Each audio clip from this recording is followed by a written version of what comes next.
Selamat pagi murid-murid. Selamat pagi, Cikgu. Amir, kenapa lambat lagi? Alah, Cikgu. Susahlah nak bangun awal. Awak ni kan memang selalu datang lambat. Biarlah. Bukan kacau orang pun. Amir, tolong beri perhatian. Belajar ni bosanlah, Cikgu. Amir, dengarlah. Cikgu sedang mengajar tu. Awak dengarlah seorang diri. Amir, ilmu dan adab sangatlah penting. Baiklah, Cikgu. Best juga je perkemahan ni.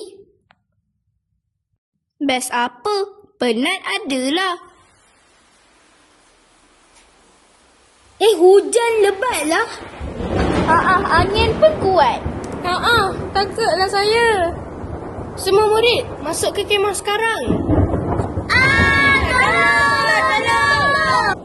Tengok tu, pokok tumbanglah. Jangan panik. Sabar. Tunggu dulu. Berlindung di sini. Tolong selamatkan saya. Tolong.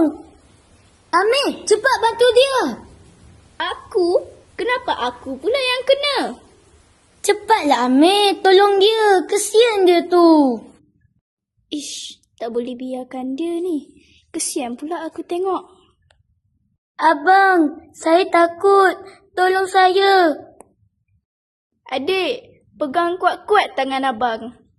Amir, awak okey ke? Aku okey. Cikgu bangga dengan kamu, Amir. Kamu sangat berani. Tapi, saya malulah, Cikgu. Kenapa, Amir? Selama ni, saya malas dan tak dengar nasihat Cikgu. Saya selalu datang lambat. Tapi kan, malam ni awak memang hebat.